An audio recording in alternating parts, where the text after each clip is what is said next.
Assalamualaikum warahmatullahi wabarakatuh. Alhamdulillahilladzi hadana li hadza wa ma kunna linahtadiya laula an hadanallah. Asyhadu an la ilaha illallah wa asyhadu anna Muhammadan abduhu wa rasuluhu la nabiyya ba'da. Allahumma shalli wa sallim wa barik ala sayyidina Muhammadin wa ala alihi wa sahbihi ajma'in, amma ba'd. Ayuhan nas ittaqullaha haqqa tuqatih wa la tamutunna illa wa antum muslimun. Alhamdulillahirabbil alamin. Jamaah Kampung Taqwa dan rahimahullah, jamaah Kampung Bestrikan rahimahullah. Siapapun teman-teman yang mendengarkan siaran ini, alhamdulillah hari ini kita agak berbeda sedikit ya di waktu duha ya, kurang lebih jam 10-an menjelang Jumat ya. Masih melanjutkan surat Asy-Syu'ara ya. Di ayat-ayat terakhir bagian-bagian akhir dari surat Asy-Syu'ara ya, insyaallah. Kemarin kita sudah sampaikan di Masjid Anwar ya waktu itu bagaimana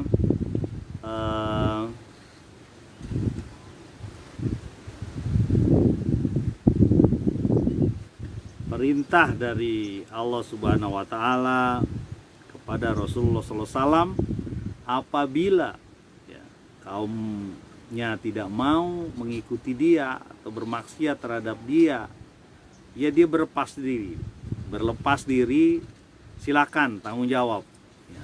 Fa'alhamaha fujuraha wa taqwaha. Ente itu udah dikasih mau fujur mau takwa ya.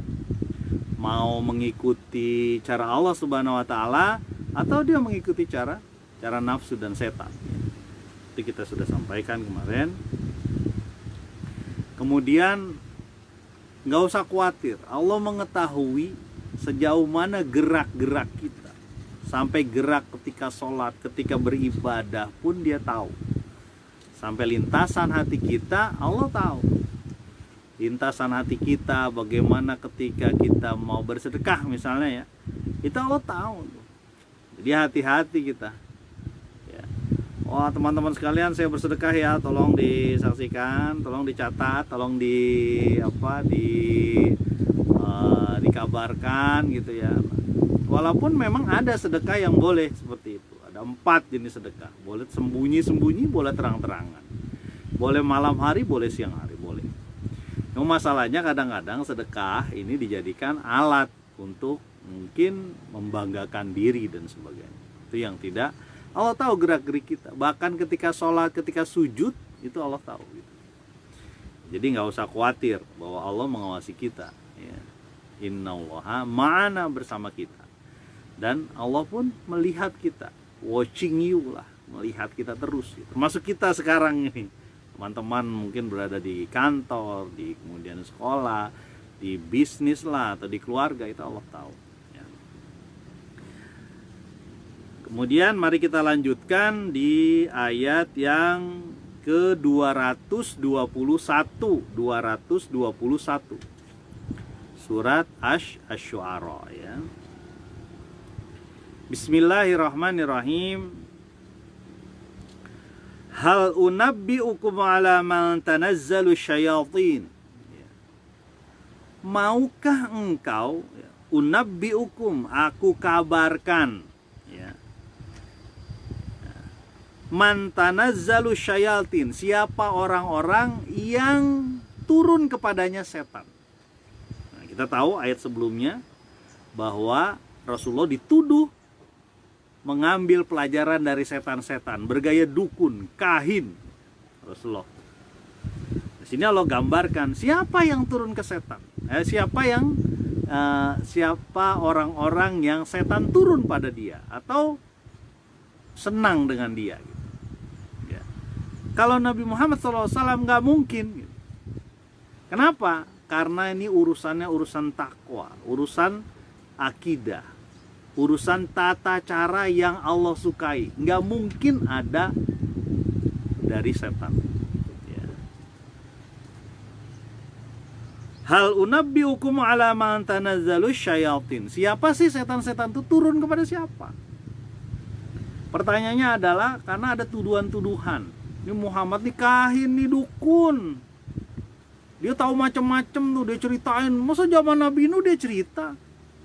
Zaman Nabi Ibrahim, zaman jadul dulu dia cerita, berarti dia kahin. Nah kalau kahin, masalahnya adalah banyak bohongnya gitu. Ya. Kita tahu yang namanya dukun, ya macam-macam sekarang bentuknya dukun ya. Sekarang udah keren-keren dukun tuh. Ada yang namanya paranormal, para tidak normal mestinya lah ya. Kemudian ada yang namanya apa ya, cenayang atau apalah namanya itu. Orang pinter, ya. Saya bingung tuh, orang pinter kenapa dia nggak pinter sendiri biar jadi kaya sendiri, biar dia jadi orang bengar sendiri, orang hebat sendiri. Kenapa dia harus minta-minta uang juga? Dan itu bukan sedikit, termasuk di Indonesia ini masih banyak orang-orang yang berguru pada kahin, pada dukun. Termasuk apa? Termasuk pada umumnya itu di dunia bisnis itu. Tapi alhamdulillah ada juga yang enggak ya. Dunia bisnis itu ada namanya pengasih lah, kemudian harus ada pegangan lah, harus ada sesuatu lah. Ya. Macam-macam itu. Ada keris kecil lah, macam-macam lah. Kalau nggak keris, macam-macam senjata-senjata. Kadang-kadang cuma tulisan-tulisan juga bergaya-gaya Arab gitu. Ada juga tulisan digantung di sini, ya. Sebagian dari kita, ya jangankan jauh-jauh ya, di kampung daerah kita juga ada juga yang begitu. Jadi buat apa itu? Ya buat tolak bala atau tolak bala yang minta sama Allah. Ya. Kembali lagi, siapa yang turun? Ya, setan itu suruh turun kepada siapa? Ya. Kalau tuduhan itu kepada Nabi, itu jelas salah besar. Karena namanya Nabi, innallaha ya'muru bil adli wal ihsan wa itaizil qurba wa yanha 'anil fahsya'i wal munkar. Seperti salat Jumat tuh kadang-kadang sering disebutkan ya. Sungguhnya Allah itu mengajak, menyerukan kepada keadilan, kepada ihsan, kepada kebaikan. Menghormati, memberi makan kaum kerabat. Ya. Kemudian menolak fahsya wal munkar. Dan keburukan lain. Bagaimana mungkin itu dari apa? Dari setan. Orang setan demennya keburukan. Ya. Jadi hal unabbiukum ala man tanazzalu syayatin. Mau gak? Kata Allah nih, aku kabarkan kepada kamu siapa yang turun, siapa yang orang-orang yang setan itu turun kepadanya. Jangan-jangan kita juga nih. Alhamdulillah ya teman-teman ya. Ayat selanjutnya ya. Ayat 222 ya. Tanazzalu ala kulli affakin athim, bahwa setan itu turun kepada siapa?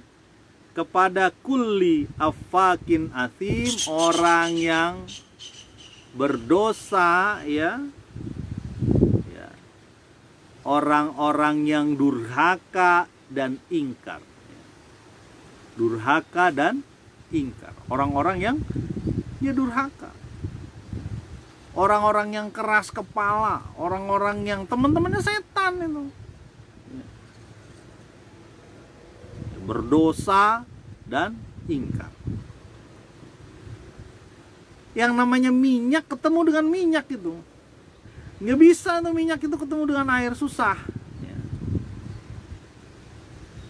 Sekarang pertanyaannya gini. Padahal mereka tahu ya, kaum Quraisy pada saat itu tahu bahwa Nabi Muhammad SAW itu Al-Amin. Ya. Sampai Hajar Aswad akhirnya diletakkan oleh Nabi ketika ada banjir dan sebagainya. Ka'bah Nabi. Jadi nggak mungkin orang ini kemasukan setan ataupun dibisiki oleh setan. Setan hanya turun kepada orang-orang yang menyukai dia. Orang-orang yang punya bangga terhadap harta, ya. punya kehebatan terhadap anak-anak, kemudian punya kehebatan terhadap kekuasaan, fisik bagus ya, pengen gitu ya, artinya pengen terhadap harta dunia atau kehidupan dunia. Setan tuh senangnya begitu, jadi nggak mungkin tunduk kepada Nabi Muhammad SAW. Makanya ketika orang Quraisy nawarin, mau yang mana? Mau harta? Kami kumpulkan harta. Ayo, pilih. Mau sawah kebun? Ini sawah, ini sawah. Kalau kebun, kalau di sana nggak tahu ada sawah atau nggak ya. Tapi kebun kurma mungkin ada. Kebun anggur kan. Ya. Nahal, kurma. Ada juga anggur. Ya. Banyak. Mau sawah, mau kebun, mau hewan peliharaan, mau rumah, mau kami kumpulkan. Perempuan tunjuk mana yang cantik yang kamu mau, kami pilih supaya dinikahkan sama kamu, buat kamu lah. Kamu jadi raja, kita bikin jadi raja. Cuma satu aja masalahnya, jangan teruskan dakwah ini, dakwah menuju Allah Subhanahu Wa Taala, jangan teruskan. Dakwah yang menyatakan bahwa semua orang sama di mata Allah, jangan teruskan. Tapi apa kata Nabi? Nabi cuma bilang, kalau matahari tangan kanan, tangan kiriku bulan, aku tidak akan berhenti sampai Allah. Jadi Nabi itu bukan maruk sekarang, nggak ada maruk. Oke lah kalau ditanya, kan ada 1/5 bagian dari ghanimah, 1/5 bagian dari ghanimah buat Nabi dan keluarga. Tapi itu juga sebentar habis, selesai, dan bukan untuk perhiasan keluarganya. Ya. Suatu ketika saya pernah sampaikan, habis sholat Nabi SAW langsung pergi, masuk ke kamarnya. Rumahnya Nabi itu pinggirnya kamar, rumahnya Nabi itu pinggirnya masjid ya. Langsung datang ke kamarnya dia. Jamaah bertanya-tanya, ini kenapa nih, kenapa? Kok jadi begitu tuh Nabi? Ada apa ya? Dia Nabi baik lagi. Ketika balik lagi, ditanya sama sahabat temannya Nabi, dapat rahmat. Selamat datang Kak Fatur, tim buah Indonesia. Mudah-mudahan berjaya dibanding buah impor. Memuliakan kaum muslimin, petani-petani muslim di Indonesia. Ya sebenarnya petani siapapun. Yang terlalu banyak impor lah, impor repot juga gitu ya. Nabi pulang, nyampe ke depan, ditanya sama sahabatnya, teman-temannya nanya, wahai Nabi, kenapa engkau pulang cepat-cepat gitu? Biasanya engkau zikir kan, habis sholat kan zikir ya. Zikir lah, makanya ada itu ya, syair itu ya, Boati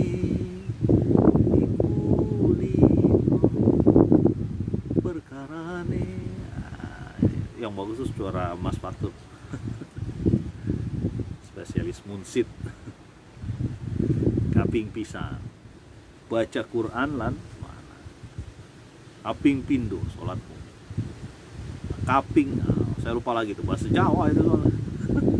Pakai belangkon Jawa tapi nggak bisa bahasa Jawa ya.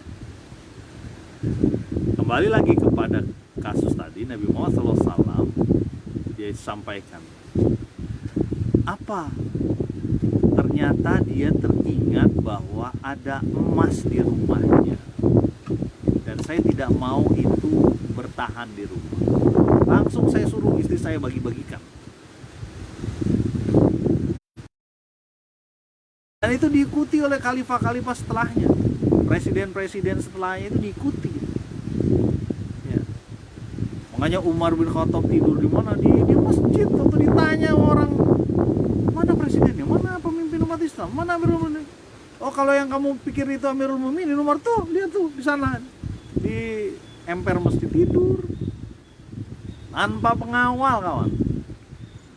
Sama seperti Nabi SAW, rumahnya juga jelek lah, mungkin kayak gini kali kalau bahasa kita ini ada bambu-bambu gini ya. Teman-teman perlu itu nonton di YouTube lah, apa namanya, replika rumah Nabi, replika rumah Nabi. Cari aja di YouTube. Ada museum yang mencoba menggambarkan gimana rumah Nabi. Kata salah satu hadis itu, rumah Nabi itu dekat sekali ke atas, itu kalau kita berdiri ujungnya juga udah mentok. Terus bawahnya ada tikar sedikit gitu, pelepah kurma atau apa. Kemudian ada pengaduk gandum, penumbuk gandum, ada geriba air, ada barang-barang mewah seperti teman-temannya yang berkuasa, misalnya Kisra, Kaisar dan sebagainya. Ya. Kisra, Kaisar tuh kalau lagi perang itu semua dibawa mahkotanya yang begitu banyak, kemudian jubahnya, semuanya dibawa, bantal-bantalnya pakai sutra, pakai apa. Tapi Nabi nggak ada. Ini nggak mungkin lah orang seperti ini yang turun tuh setan-setan, gitu. Nggak mungkin gitu. Ya. Nah, yang turun, setan itu turun suka kepada siapa? Ini afakin atim, orang yang berdusta, ya, orang-orang yang durhaka dan banyak dosa. Cocok gitu. Ya. Karena benar bahwa bukan perintah. Dia nyebut sama Nabi sama Allah Subhanahu wa taala. Kami akan sesatkan Bani Adam. Sekuat kami, semampu kami, dan engkau tidak mendapatkan umatnya, anak cucu Adam itu yang bertakwa kepada engkau kecuali sedikit, ya. Sedikit dibanding jumlah manusia lah kira-kira. Mudah-mudahan kita termasuk yang sedikit, kawan. Jangan yang banyak. Yang banyak nanti nggak masuk surga, ya, nggak dapat keriduan Allah. Lanjut ya.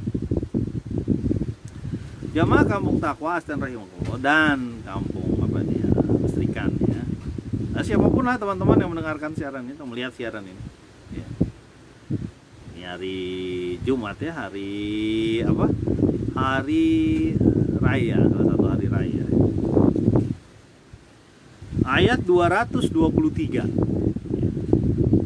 Yulquna sam'a wa aktsaruhum kadzibun. Mereka mencondongkan sam'a, mencondongkan telinganya kepada setan-setan tersebut, ya. Wa aktsaruhum kadzibun, dan mereka kebanyakan orang-orang yang pembohong, pendusta. Jadi didengarkan itu cerita-ceritanya setan, ya. Cerita-ceritanya setan, bisikan-bisikannya setan, dia cenderung kepadanya itu bukan Al-Quran, ya. Ya.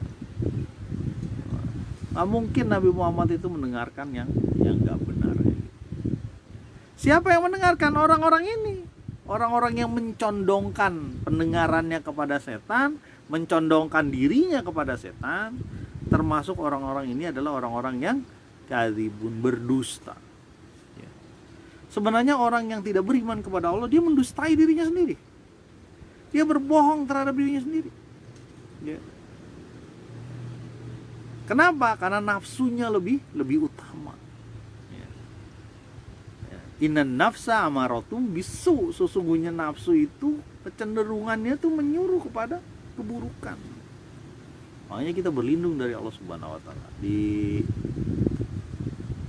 kalau nggak salah Haris J kalau nggak salah itu punya lagu judulnya Save Me From Myself. Bukannya iklan ya, bukan. Allah save me from myself. Wahai Allah, tolonglah aku, selamatkan aku terhadap diriku sendiri. Karena ya muqallibal qulub tsabit qalbi ala dinik, ada doanya. Hati kita ini gampang terbolak-balik, naudzubillah. Mudah-mudahan kita ini kuat. Niat kita husnul khotimah lah, minta sama Allah Subhanahu wa taala. Kita berlindung dari apa? Dari keinginan mengikuti, mendengarkan bisikan-bisikan setan. Karena ini sekali ada ulama namanya Ali Tontowi, ya. Saya masih ingat tuh, judulnya buku tuh kecil, buku kecil. namanya Sehari Bersama Setan. Coba nanti teman-teman baca lah itu. Ternyata itu waktu itu dia menulis sudah 70-an tahun mungkin. Begitu banyak setan berkeliling ya. Usia 70-an tahun itu. Jadi ceritanya dia di Mesir waktu itu. Ya, ini cerita sedikit lah, mungkin teman-teman bisa memperbaiki lah ceritanya. Usia 70 tahun ibaratnya udah angin-angin. Usia 70 tahun ini sebenarnya udah kurang begitu inilah ya, apa namanya? Ya, banyak hal-hal yang terkurangi lah ya. Nah, dia naik kereta. Keretanya hadap-hadapan begitu bangku. Datanglah anak gadis di situ. Ya. Anak gadis di situ datang dan dia duduk di depan itu memakai pakaian yang ya mungkin ya terbatas begitu. Nah itu udah bisik. Coba dilihat dulu tuh, kayak anaknya bukan sih? Ya kayak gitu tuh. Coba lihat gitu. Nah, Ali Tantowi itu menuliskan model bisikan-bisikan kayak gitu dituliskan. Inilah setan. Ketika turun ada lagi. Bukan perempuan yang setan ya.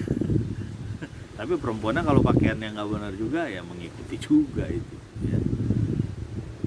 Jadi untuk usia 70 tahun aja itu masih bisa tergoda dengan yang seperti itu.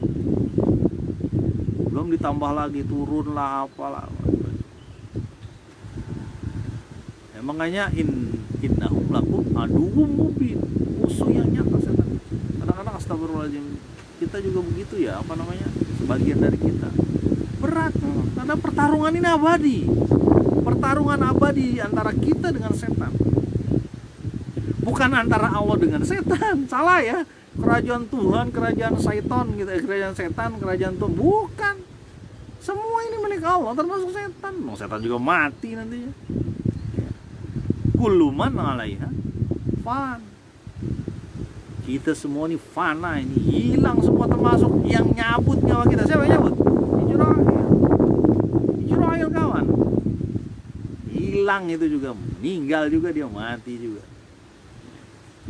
Allah sendiri sebelum kita dibangkitkan semua. Jadi bukan pertarungan antara kerajaan Tuhan dengan kerajaan setan. Bukan, setan itu Allah yang ciptakan ya. Jadi pertanyaannya, kita takut gak sama setan? Enggak usah takut, takut sama Allah ya. Takut sama Allah. Cari cara-cara apa? Cara-cara untuk menghadapi dia. Karena ini pertarungan abadi ya. Bahkan pertarungan ini sampai neraka nanti ya. Kan kemarin kita sudah sampaikan tuh ya, sebulan lalu seingat saya itu, berantem di neraka. Pemimpin-pemimpinnya bilang, pengikutnya bilang nih, ya, pengikut ini mengikuti pemimpin-pemimpin yang suka ngikutin setan, nafsu dan setan namanya. Kamu sih yang nyuruh saya, pemimpinnya bilang, oh sorry ya, apa kamu ngikutin saya? Kenapa yang ngikutin saya? Berantem lah dia, setan dituju enak aja gitu. Sorry, ente yang mau sendiri. Kamu udah tahu dari Al-Quran bahwa aku tuh musuh kamu. Kenapa kamu ikutin? Ya. Pertanyaannya, apakah orang-orang soleh juga tidak digoda? Digoda juga kawan. Hingga hari kiamat, hingga dia meninggal. Selalu ada pertarungan. Dan pertarungan ini harus kita menangkan, harus kita optimis. Bismillah, minta sama Allah. Minta petunjuk dari Allah. Kalau kita doang mengandalkan amal nih, ya kagak dah, nggak masuk dah. Amal kita minta rahmat Allah lah. Lewat lah amal kita. Apa yang kita banggakan amal kita? Apa coba? Coba kalau ditanya nih, teman-teman ini ditanya, apa yang membuat saudara yakin bahwa saudara bisa masuk surga? Amal apa yang membuat saudara yakin bahwa saudara bisa masuk surga? Apa? Sholat. Sholat juga kadang-kadang jarang juga ke masjid nih. Sebagian oke lah ke masjid, alhamdulillah, syukurlah. Mudah-mudahan bukan karena ria ya. Puasa, waduh puasa lebih berat lagi. Saya termasuk berat juga tuh untuk puasa tuh. Ya. Kang duduk. Apa kabar Kang? Mudah-mudahan tetap semangat lah memperbaiki diri, insya Allah ya Kang. Tulisannya beduk sih, beduk Z. Panggilan mudah-mudahan itu diingatkan Kang. Nama dipanggil orang beduk mengingatkan ketika sholat, insya Allah. Mudah-mudahan semangat untuk sholat berjamaah. Mungkin sekarang masih di rumah ya. Tetap semangat Kang. Jadi kembali lagi bahwa pertarungan antara setan dengan manusia terus-terusan. Sampai sekarang nih saya juga digoda, pasti digoda itu. Ya, godaannya macam-macam, apalagi kalau udah ada media. Media itu luar biasa ininya ya, media-media kayak gini. Godaannya luar biasa. Bisa aja goda-godaannya itu, ayo coba tampilin lagi biar di like banyak orang, jadi semakin terkenal kan Anda. Jadi boleh men-like dan sebagainya itu. Cuma niatkan itu dakwah, nyuruh kepada Allah. Kembali lagi nih. Jadi teman-teman sekalian bahwa setan itu tidak turun kepada Muhammad, tidak kepada Muhammad SAW, bukan. Yang turun kepada Muhammad adalah Ruhul Amin, Jibril alaihissalam. Jangan kayak yang ngaku-ngaku sekarang nih Jibril datang. Saya pernah tuh. Nah, ini saya cerita sedikit lah ya, mungkin nanti bisa jadi pengalaman lah ya.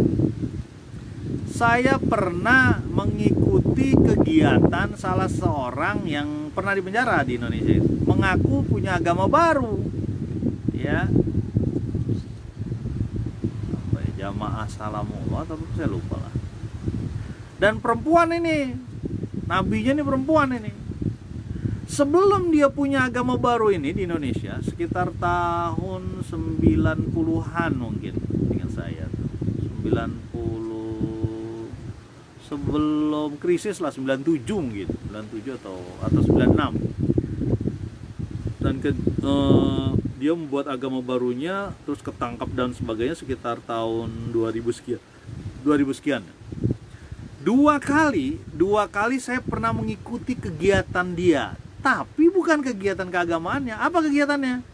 Membuat bunga kering. Jadi bunga kering dibuat hiasan. Ya. Jadi bunga kering tuh, saya ambil rumput.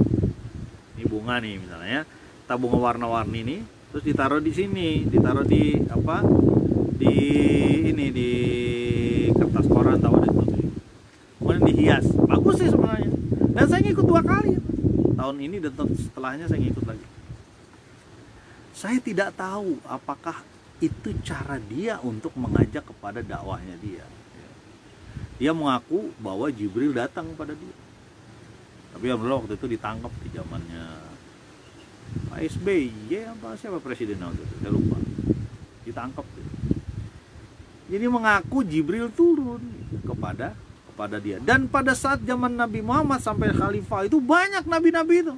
Ada Musailama Al-Kadzab, bahkan ada nabi yang nikah dengan perempuan yang ngaku nabi juga. Sampai sempat waktu itu Musailama Al-Kadzab ngomong kepada Muhammad waktu itu, ngasih utusan dan sebagainya, kasih setengah kekuasaanmu padaku gitu. Baru saya mau beriman kepadamu, kayak gitulah gitu. Dan Musailama Al-Kadzab itu dibunuh oleh Wahsy, seorang yang masuk Islam waktu itu.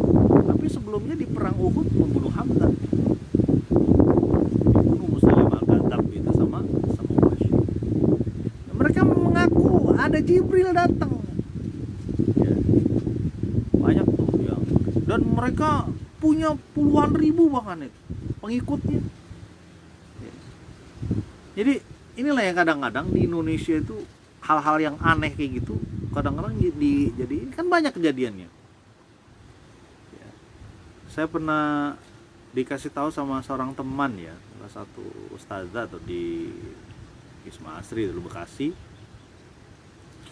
Jadi dia pernah datang ke satu tempat ini banyak kumpulan orang-orang, dan kumpulan orang-orang itu banyak laki perempuan di situ. Ya. Dan alhamdulillah dia terbebas ya, entah dia bangun terus atau gimana pada kumpulan itu. Katanya sih memang yang kumpul di situ harus masuk ke kamar ininya juga, kamar apa namanya, kamar pemimpinnya juga. Wah bahaya kan itu ya. Yang ngaku-ngaku lah namanya ini. Makanya betul, akidah ini harus kita kuatkan ke teman-teman ya. Jangan sampai gara-gara masalah rezeki pindah akidah, gara-gara diberikan sesuatu pindah akidah ya. Gara-gara dikasih keajaiban itu pindah akidah. Kembali lagi kepada ayat bahwa yang turun ya, setan turun itu kepada siapa? Orang-orang yang berdusta, orang-orang yang afak, orang-orang yang asim, orang-orang yang kadzibin, orang-orang yang berdusta, berbohong. Bukan kepada Rasulullah SAW. Kalau Rasul tidak ada, tidak ditemukan Rasul itu berbohong. Makanya ini tuduhan-tuduhan, termasuk Al-Quran. Seringkali disebut, beberapa kali itu Al-Quran dianggap, wah ini gak sesuai dengan zaman dan sebagainya. Jilbab itu budaya sana, budaya Timur Tengah, budaya kita mah bukan ya. Nah, itu apa?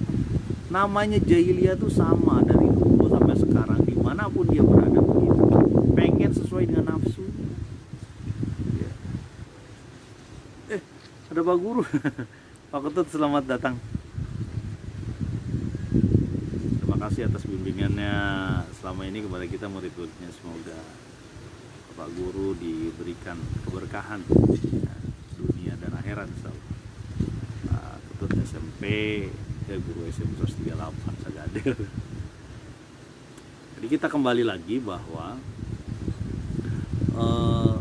syaitan ini punya strategi yang luar biasa. Tadi kita sampaikan ada Ali Tantawi, salah satu ulama yang usia 70 tahun menulis kitabnya, dan dia salah satunya ya Sehari Bersama Setan itu. Sampai berusaha dibisikkan oleh setan terhadap anak gadis gitu. Sehingga mungkin ada rasa dan sebagainya. Ya di istighfar dan sebagainya. Wah ini bisikan setan. Makanya kita disunnahkan oleh Nabi SAW itu apa, membaca Qul a'udzu birabbin nas ya, alladzi yuwaswisu fi sudurin nas ya. Memberikan rasa was-was, termasuk was-was apa? Was-was miskin. Itu khasyata imlaq, takut miskin. Wala taqtulu auladakum khasyata imlaq. Janganlah engkau membunuh anak-anakmu gara-gara takut miskin. Sekarang di Indonesia ada yang begitu. Sebagian yang mungkin menggugurkan kandungan ya. Alhamdulillah. Itu mah bukan cuma takut miskin, takut dicemooh orang kadang-kadang hamil tanpa suami misalnya. Tapi membunuh orang, membunuh anaknya sendiri. Alhamdulillah. Setan juga nggak mau kali membunuh anak sendiri. Makanya manusia itu punya kekuatan yang luar biasa. Dia bisa lebih buruk dari setan, tapi mungkin dia bisa lebih bagus dari malaikat ya. Kok bisa lebih bagus? Iya, buktinya satu manusia bisa mengajak banyak ribuan orang menuju Allah. Iya gak? Benar gak? Satu manusia bisa ngajak ribuan orang menuju Allah. Ribuan orang jadi adil. Ribuan orang diberi keadilan. Ratusan ribu. Umar bin Khattab sampai mungkin 10 negara sekarang itu ya. Walaupun Abu Lu'lu mengatakan keadilan dia mencapai semua orang kecuali aku. Dia yang membunuh siapa? Membunuh Umar. Keadilannya mencapai semua orang. Ini kata calon pembunuh Umar nih. Kecuali aku. Dia bunuh. Termasuk pisaunya dipakein racun. Makanya memang penting ya kita yang menguasai sedikit lah mungkin bela diri, karena sekarang beberapa ulama juga kayaknya disiapin diserang ya. Kita perlulah itu sedikit-sedikit lah. Demikian saja, mudah-mudahan bermanfaat. Subhanakallahumma wa bihamdika asyhadu alla ilaha illa anta. Assalamualaikum warahmatullahi wabarakatuh.